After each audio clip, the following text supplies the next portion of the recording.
I'm Carrie Piggott here at the RNC convention reporting on the Second Amendment and how Congress is going to be going forward with it following the presidential election. And here's what they had to say. Now, you talked about reciprocity. Yes. And how you guys are going forward with that in this particular Congress. Now, that's going to be hard with Joe Biden in the White House and, of course, with the Senate right now. And they tried to do that in previous Congresses. How do you expect to really push that forward, even if you guys end up capturing the Senate? Because then, is it possible to even get that going forward if you guys don't even have 60? Oh, I mean, even if we don't have 60, right? Which, I mean, I don't think anyone is expecting us to take the Senate by 60. At that point, though, with a supermajority in the House, with Republicans in charge of the Senate, and with Donald Trump in the White House, I find it exceptionally hard to believe that we're not going to be able to move a common sense measure such as reciprocity. I think you look at the map of states that have adopted reciprocity in their home states. It goes without saying that at this point, they're just fighting a losing battle. More states are going to continue to adopt reciprocity laws on their books, and it just makes good sense. And Congress will have, in their jurisdiction at that point, interstate commerce as the nexus to move forward with this. Mm-hmm. What about constitutional carry? We're seeing that passed in so many more states now. Yeah.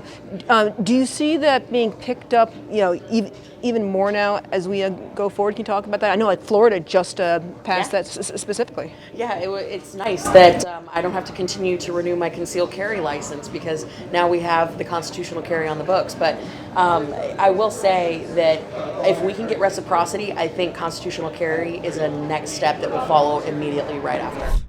You definitely brought up the issue of reciprocity that the Congress wants to start passing. I know it was something that previous Congresses tried to pass in the past, but you keep coming up against whether it's the Senate, whether it's been some Republicans who have been kind of iffy about it. Yeah. Tell me about that, and how do you expect to sort of convince some lawmakers, hey, it's time to do it?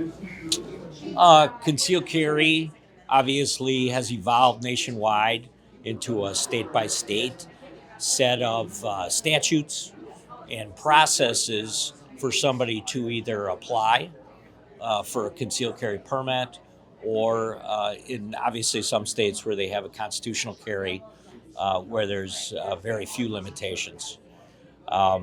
What I think many people are trying to create is a way for an American to move freely through state by state and not run into any local type of legislation or statute or ordinance at the local level that would prohibit them from carrying. And that's kind of the genesis of any type of federal bill.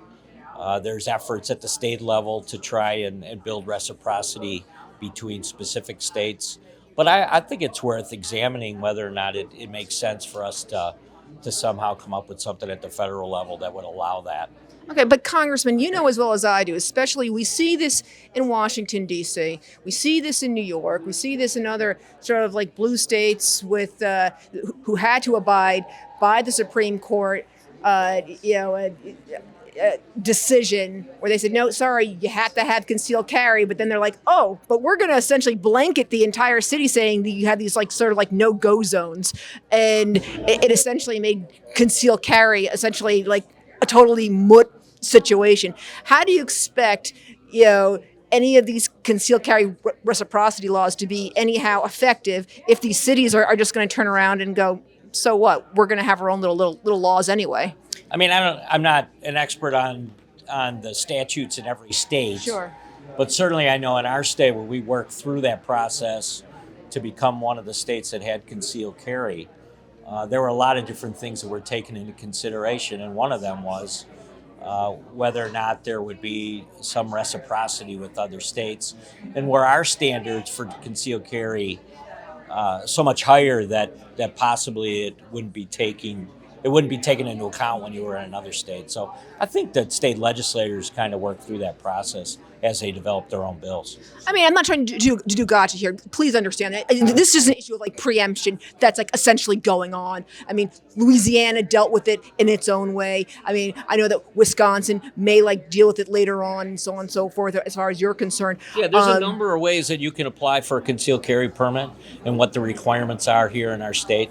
That are much. You could go through a hunter safety course, Sure. or you can be a former member of the military and simply provide a DD 219. So there's a lot of different ways of doing it.